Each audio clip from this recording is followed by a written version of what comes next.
All right, we're back. We're back on air. Sorry about that little technical problem there. I don't know what that was. The camera, sorry, hang on, that pen's closer.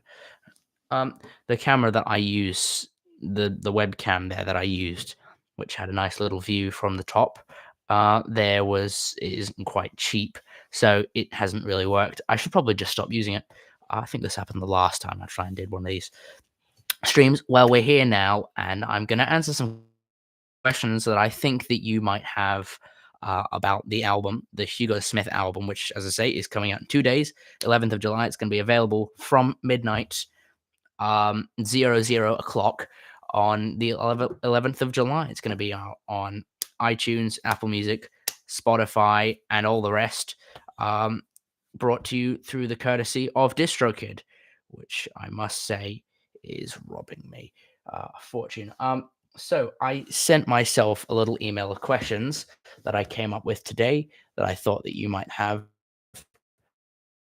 about the album. So I'm just going to read them out now.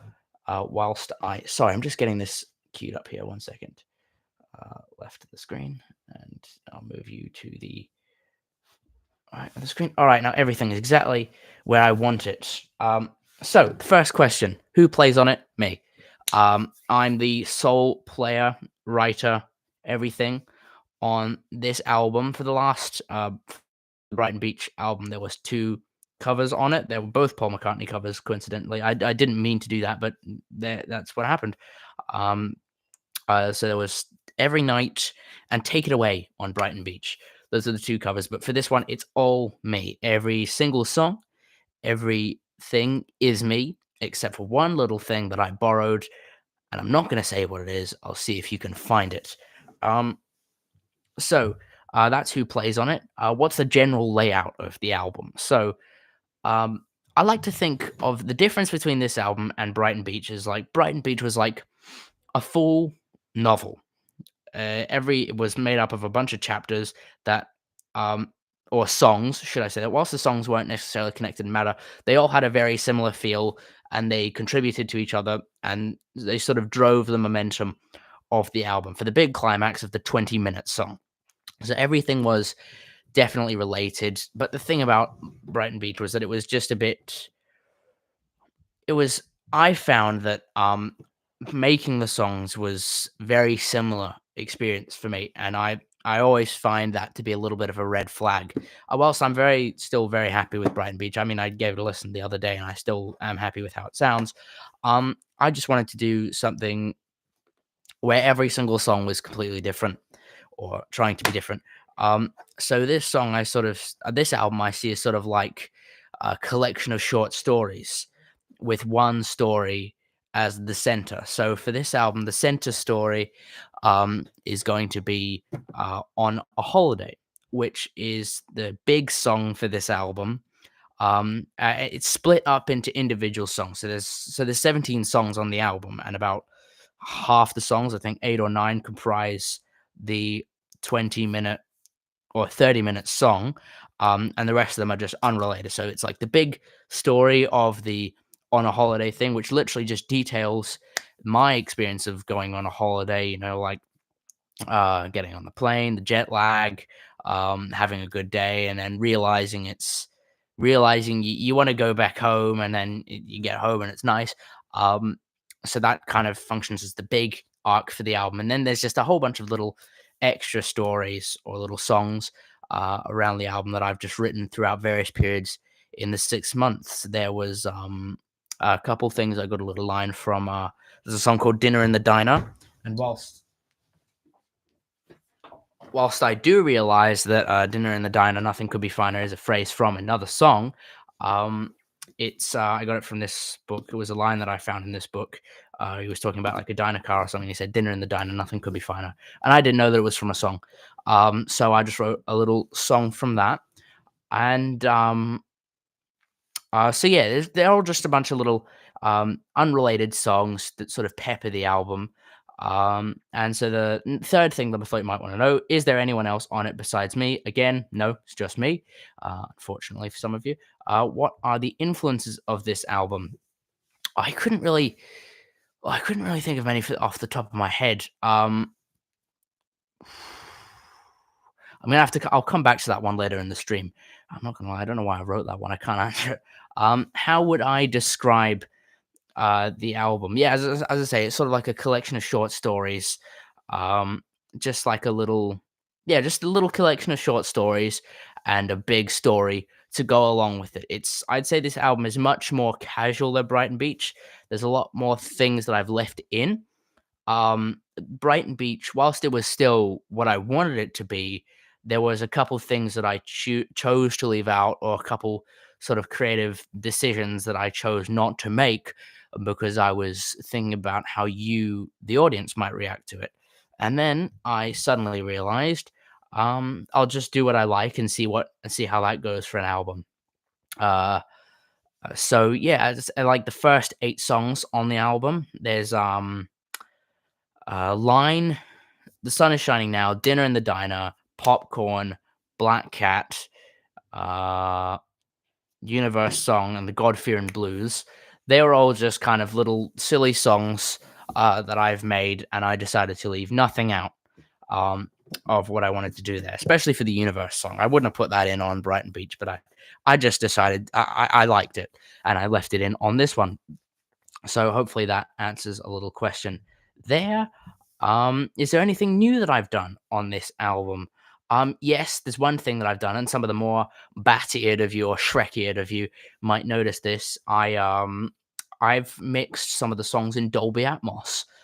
Because it recently became available on Logic, and I always wanted to try it. Because unfortunately, they're not labeled Dolby Atmos on iTunes or any of that. Because to get that little label, it costs about $25 or something like that, 25 Australian dollars, which is just nah, not happening. But the sound quality is still exactly the same. It's still Dolby Atmos. So Popcorn, Black Cat, God Fearing Blues are all mixed in Dolby. And I quite like the sound of it. It really does sound like, doesn't necessarily sound like you're exactly there, but it definitely sounds like it's much more realistic rather than just coming out of 2 channels. And I really enjoy the little, you can actually definitely hear the distances. Um, so hopefully you enjoy that little, the Dolby feature. What does Dolby Atmos do to the mix? So, thank you, Owen, for that question. So what Dolby Atmos does, is it if for normal mixing, and this was the case for pretty much ages, like I think up until the last 5 years, pretty much all songs have been mixed with only 2 channels, to the left and the right channel. So that's how it works for headphones, for speakers. So it's like surround Dolby Atmos is like surround sound rather than having just 2 channels. It kind of simulates you having infinite channels coming out of infinite distances. So you can sort of like position yourself as like being in the room of the people who are playing it. So rather than just having merely 2 channels of sound, you've got kind of infinite channels of sound and therefore infinite places to put the sound. Like you can put some sounds much higher to sound much higher than the headphones. You can put some sounds to sound much lower than the headphones. You can put some sounds to sound far away, some sounds to sound close. I said sound a lot there, but that's kind of how Dolby Atmos works. As I say, it's basically like surround sound, and I hope that answered the question there. Um, so what is the album cover? Yes, so of course it's a picture of my face. Um, but the album cover itself, I'm quite happy. I was quite happy with how it turned out. It's actually a printer scan of my face. So rather than so for the printer scan, I really quite like the colors that came out from it. I just looked straight on. I pressed my face onto the printer, and I let the little light scan down and slowly scan my face. And I just thought that photo was so funny. I thought, wouldn't that be a great album cover? So that's what I did. That's the little album cover there. And then the next one, what are the album's covers? As I say, there are no covers on this album. All of this is original. A couple of ideas and stuff, and a couple of the not creative directions. Some of the structures I borrowed from other songs.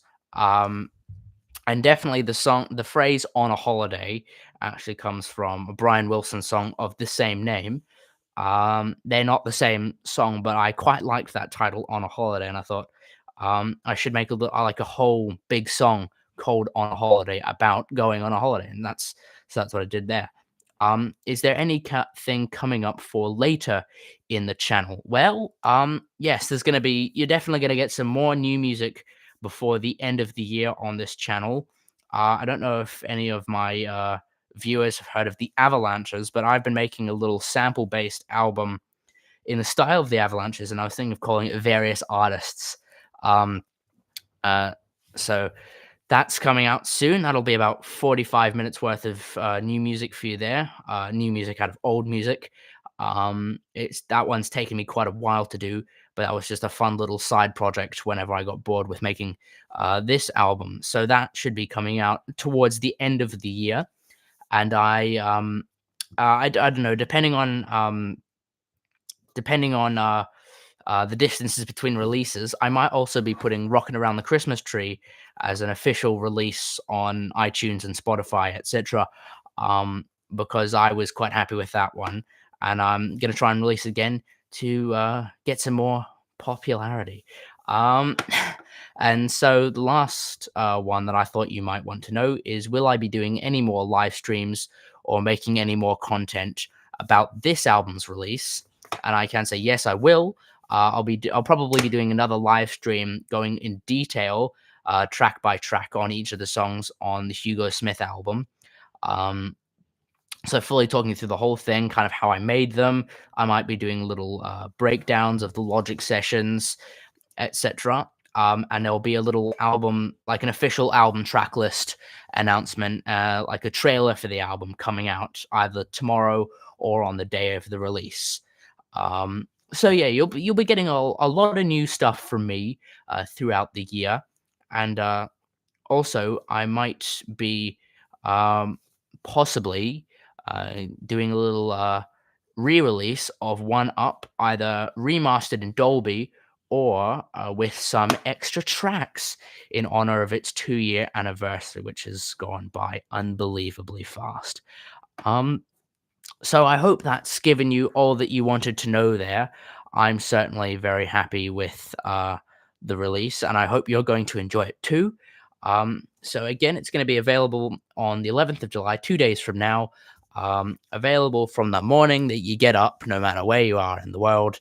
Um, and yeah, I hope you guys enjoy it. Please feel free to let me know what you think if you can. And as I say, I'll be doing another live stream very soon after the album's release, possibly the next Friday after the album's release, so a full week after.